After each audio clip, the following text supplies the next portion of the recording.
దినకరా శుభకరా దేవా దీనాధార తిమిర సంహార దినకరా శుభకరా. పాండవులు తిరిగి వచ్చారు. ఇలా సైంధవుడు వచ్చి ద్రౌపదీదేవిని అపహరించాడన్న వార్త చెప్పారు. పాండవులు వెంటపడ్డారు. ఆయన భయపడిపోయి ద్రౌపదీదేవిని కిందకి దింపి పారిపోతున్నాడు. పారిపోతున్నప్పుడు భీముడు అర్జునుడు వెంట తరిమారు. అప్పటి వరకు కలిసి వస్తే బాగుందనుకోవడం, వాతావరణం వెనక్కి తిరిగిందంటే పారిపోవడం వీరుల యొక్క లక్షణం, సిద్ధాంతం లేని వాళ్ళ జీవితం. కాబట్టి ఆయన ఏం చేశాడంటే ద్రౌపదీదేవిని కిందకి దింపేసి అక్కడ ఉన్న పొదలలోకి దూరిపోయాడు. వెనక తరువుకొస్తున్నటువంటి భీమార్జునులు ఒడిసి పట్టుకుని కింద పడేసి ఆయన శరీరాన్ని మల్లయుద్ధంలో విశేషంగా నొచ్చేటట్టుగా చేసి ధర్మరాజు గారు చంపద్దన్నాడు. ఎందుకని? చెల్లెలి భర్త బావగారు, చంపవద్దు, చెల్లెలికి వైధవ్యం వస్తుంది, ఒక్కనాటికి మనం ఆ పని చేయకూడదు, చంపకూడదన్నాడు. వెనక అన్నగారి శాసనం ఉంది. కోపాన్ని అణుచుకుని చెక్కులు చెక్కులుగా తలంతా గురిగేశాడు. అంటే అంతకన్నా అవమానం ఇంకొకటి లేదు. యాగపశువుని కట్టినట్టు రథంలో కట్టి తీసుకొచ్చి ధర్మరాజు గారి యొక్క కాళ్ళ మీద పడేశాడు. ద్రౌపదీదేవి పకపక నమ్మి, ఓరి పిచ్చివాడా, నేను ఇంతకు ముందు నా భర్తల యొక్క వైభవం చెప్తే అర్థం కాల, ఇంత జరిగాక ఇప్పుడు తెలిసి వచ్చింది. ధర్మరాజు కాళ్ళ మీద పడేస్తే ధర్మరాజు మహా తెలివైనవాడు. 1000 గుద్దులు గుద్దితే కలిగే బాధ కన్నా ఒక్క మాట చేత పాఠం చెప్తాడు.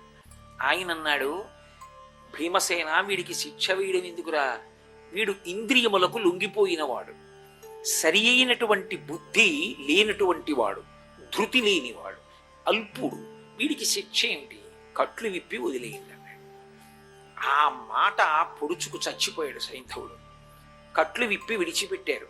కానీ తప్పు చేసిన వాడు పశ్చాత్తాపం పొందడం కన్నా గొప్ప విషయం ఇంకోటి లేదు. ఆయన పశ్చాత్తాపం పొందలేదు. వెళ్ళి పరమేశ్వరుడి గురించి తపస్సు చేశాడు. పరమశివుడు ప్రత్యక్షమయ్యాడు. ప్రత్యక్షమై ఏం కావాలని అడిగాడు. ఆయన అన్నాడు, 5 పాండవుల్ని గెలిచే అవకాశం ఇమ్మన్నాడు. శివుడు అన్నాడు, ఎక్కడ ధర్మం ఉంటుందో అక్కడ రక్షణ ఉంటుందని అన్నాను కదూ, పాండవులలో అర్జునుణ్ణి గెలవడం అన్న మాట లేనే లేదు, నువ్వు గెలవలేవు. కానీ ఒక్కరోజు మాత్రం అర్జునుడు వినా మిగిలిన 4 పాండవుల్ని గెలుస్తావు, వరమిస్తున్నానన్నాడు. మహాభారత యుద్ధంలో 13వ రోజు యుద్ధం జరుగుతున్నప్పుడు అర్జునుడు దూరంగా ఉన్నటువంటి సమయం చూసి అభిమన్యుడు పద్మవ్యూహంలోకి ప్రవేశించగానే ధర్మరాజు, భీముడు, నకులుడు, సహదేవుడు, సాత్యకి, దృష్టజ్యుమ్నుడు వీళ్ళెవ్వరూ లోపలికి రాకుండా విశేషమైన బలంతో అడ్డుపడిపోయాడు సైంధవుడు. అందుకే ఇప్పటికీ సైంధవుళ్ళు అడ్డుపడ్డాడు రా అంటారు. తాను అడ్డుపడ్డ కారణం చేత ఆ రోజున ఒక్క వీరుడు కూడా లోపలికి రాలేకపోయాడు, అభిమన్యుడికి సహాయం అందించలేకపోయాడు. అభిమన్యుడు మరణించాడు ఆ యుద్ధంలో. అయిపోయింది, ఒకరోజు వరం పూర్తయిపోయింది కదా. అర్జునుడికి మాట తెలిసింది. అగ్నిహోత్రంలా వెనక్కి వచ్చాడు శిబిరానికి. అన్నయ్య, ఎవరి వలన చనిపోయాడు నా కొడుకని అడిగాడు. సైంధవుడి వల్ల చనిపోయాడు రా, శివుడిచ్చిన వరం ఉంది, ఒకరోజు ఆపగలడు, ఆపేశాడు రా, మమ్మల్ని అడ్డుపడ్డాడు, లోపలికి వెళ్ళలేకపోయామన్నాడు ధర్మరాజు. ఏ సైంధవుడు నా కొడుకు మరణానికి కారణమై పద్మవ్యూహ ప్రవేశం మీరు చెయ్యకుండా అడ్డగించాడో వాణ్ణి రేపు సూర్యాస్తమయం లోపల చంపేస్తానని ప్రతిజ్ఞ చేశాడు.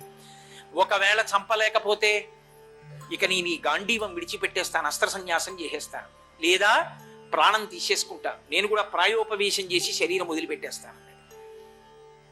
ప్రతిజ్ఞ అంటే అప్పటికున్నటువంటి బాధలో తొందరపడి చేసేశాడు.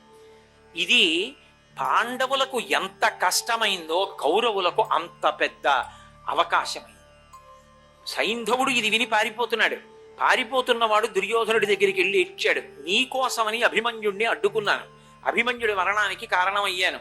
అర్జునుడు ప్రతిజ్ఞ చేశాడు, రేపటి సూర్యాస్తమయం లోపల నన్ను చంపేస్తారట, ఎలా అని. దుర్యోధనుడు అన్నాడు, బెగ్గ పెట్టుకోకు, మేమందరం లేవు, మేం కాపాడతాం అన్నాడు. ఇప్పుడు ఏమైందంటే మహాభారత యుద్ధంలో ఆ ఒక్క రోజు సూర్యాస్తమయం లోపల సైంధవుడు చిక్కకుండా చూడగలిగితే చాలు. అర్జునుడికి సైంధవుడు దొరకలేదనుకోండి, అయిపోయింది కురుక్షేత్ర యుద్ధం. ఎందుకనంటే ప్రతిజ్ఞ చేశాడు కాబట్టి అర్జునుడే శరీరం విడిచిపెట్టేయాలి. అర్జునుడు శరీరం విడిచిపెట్టేశాడు అనుకోండి, ఇక పాండవులకు విజయం ఎక్కడది? కర్ణుడిని నిగ్రహించే వాళ్ళు ఎవరు? అందుకని మహాభారత యుద్ధం పూర్తయిపోయినట్టే, దుర్యోధనుడు గెలిచేసినట్టే. కాబట్టి ఇప్పుడు దుర్యోధనుడు అన్నాడు, గొప్ప అవకాశం వరించింది మనని అర్జునుడి ప్రతిజ్ఞ రూపంలో. రేపటి రోజున సర్వ యోధులు కూడా ప్రాణాలు ఒడ్డి ఎలా అయినా సరే సైంధవుణ్ణి కాపాడాలి అని సర్వసైన్యాధిపత్యంలో ఉన్నటువంటి గురువు ద్రోణాచార్యుల వారిని పిలిచాడు. అయ్యా, మీరు ఏ వ్యూహరచన చేస్తారో నాకు తెలియదు. రేపు ఎట్టి పరిస్థితుల్లో సూర్యాస్తమయం వరకు సైంధవుడు మాత్రం చిక్కకూడదు అర్జునుడికి, మమ్మల్ని కాపాడండి. వెంటనే మహానుభావుడు ద్రోణాచార్యుల వారంటే సామాన్యుడా, ఆయన శకట వ్యూహాన్ని పన్నాడు. శకట వ్యూహంలో సూచీ వ్యూహం, సూచీ వ్యూహంలో ఒక చివరికి పద్మ వ్యూహం పెట్టాడు. పెట్టి బాగా చివరికి సైంధవుణ్ణి పెట్టాడు. సైంధవుడి చుట్టూ యోధుల్ని పెట్టాడు. అసలు వ్యూహానికి ప్రవేశ ద్వారం దగ్గర తాను నిలబడ్డాడు. వచ్చినటువంటి అర్జునుడు తనని ఓడించి లోపలికి వెళ్ళాలి. ద్రోణుణ్ణి ఓడించడం అంటే ఏం మాటలా? అసలు ద్రోణుడితో యుద్ధం పూర్తయ్యేసరికే మధ్యాహ్న కాలం దాటిపోయిన తరువాత అర్జునుడు లోపలికి వెళ్ళాడు. లోపలికి వెళ్ళిన తర్వాత అతిరథులు, మహారథులు, ఎందరో యోధులు ఎదురొచ్చారు.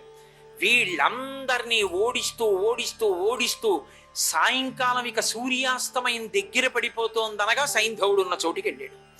తీరా సైంధవుడితో యుద్ధం చేద్దాం అనుకున్నాడు. తనకి సైంధవుడికి యుద్ధం ప్రారంభమైంది. 5 కౌరవ యోధులు సైంధవుడిని చుట్టుముట్టి అర్జునుడి మీద బాణ పరంపర ప్రయోగిస్తున్నారు. వాళ్ళని ఓడించగలడు, కానీ సమయం లేదు, అయిపోతోంది సూర్యాస్తమయం, చీకటి పడిపోతోంది. ఇంకా కొద్ది క్షణాల సమయం ఉంది. సూర్యాస్తమయం కానీ అయిపోయిందా? ధర్మం అంటే ధర్మమే. ఈ దేశంలో అన్నిటికన్నా గొప్పది ఏమిటంటే ధర్మం. యుద్ధం కూడా ధర్మయుద్ధమే. సూర్యాస్తమయం అయిపోయింది అనుకోండి, ఎంతో కాలం నుంచి ఎదురు చూస్తున్నటువంటి శత్రువే చేత చిక్కిన జుట్టు పట్టుకుని ఇంకా గుండెల్లో బాకు దింపే సమయానికి సూర్యాస్తమయం అయితే వదిలిపెట్టేది. అంత ధర్మయుద్ధం. అందుకే ఈ దేశంలో జరిగిన యుద్ధాలకే ధర్మయుద్ధాలని పేరు. అంత ధర్మంతో చేశారు తప్ప యుద్ధంలో కూడా ధర్మాన్ని విడిచిపెట్టి యుద్ధం చేయలేదు. అయిపోతోంది సూర్యాస్తమయం. సూర్యుడు ఒరిగిపోయాడా పశ్చిమాద్రికి, అయిపోయింది, కాలం అయిపోయింది. అర్జునుడి దగ్గర గాంధీవమే ఉండొచ్చు, పాశుపతాస్త్రమే ఉండొచ్చు, ఎన్ని అస్త్రాలున్నా నిరర్థకమైంది. అర్జునుడు శరీరం విడిచిపెట్టాలి. అర్జునుడి శరీరం విడిచిపెట్టిన క్షణంలో మిగిలిన పాండవులు ఉండి లేనట్టి వారే. ఇంత ప్రమాదకరమైనటువంటి సమయం ఆసన్నమైపోయింది. సూర్యుడు పోని పక్షపాత బుద్ధితో మరికొంతసేపు ఉండొచ్చు ఆకాశంలో? ఆయన అలా ఉండడు. ఆయన అలా ఏదో తనవారని పక్షపాతాలు, అలా ఉండడాలు, అలా ఉండే అవకాశం లేదు. కాబట్టి ఒరిగిపోతున్నాడు. ఇప్పుడు ఏకంగా ధర్మం అన్న మాట ఎలా నిలబడుతుంది లోకంలో? పెద్ద ప్రశ్న కూర్చుంది. అప్పుడు కృష్ణ భగవానుడు చూశాడు. ఆందోళనలో ఉన్నాడు అర్జునుడు. 5 యోధుల్ని కొట్టాలి. కొట్టిన తర్వాత సైంధవుడి దగ్గరికి వెళ్ళాలి. మళ్ళీ సైంధవుడితో యుద్ధం జరగాలి. అప్పుడు ఆయన తల కొట్టాలి. అయిపోతుంది సూర్యాస్తమయం.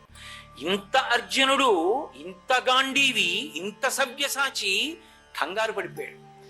ఎంతటి చీకాకు పడిపోయాడంటే తాను చేసిన ప్రతిజ్ఞ తనకు ఎదురొచ్చి నించుంది. అటువంటి సందర్భంలో కృష్ణ భగవానుడు అన్నాడు వెనక నుంచి, తగన్ చలము పెనగా సన్నదిక. మహానుభావుడైనటువంటి ఆ సూర్యుడున్నాడే ఇనుడు పశ్చిమ ధరాధరంబు చెరబోయే, కావున నేనొక ఉపాయంబు నేడు కల్పించద దానచేత కాని దాయబడడు అన్నాడు. ఓ అర్జున, తొందరపడకు.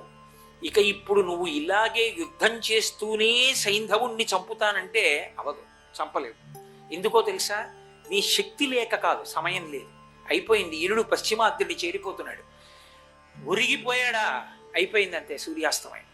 సూర్యాస్తమయం అయిందా? ఇక నువ్వు బాణం వేయకూడదు, అయిపోయింది. సైంధవుడు గెలిచేశాడు.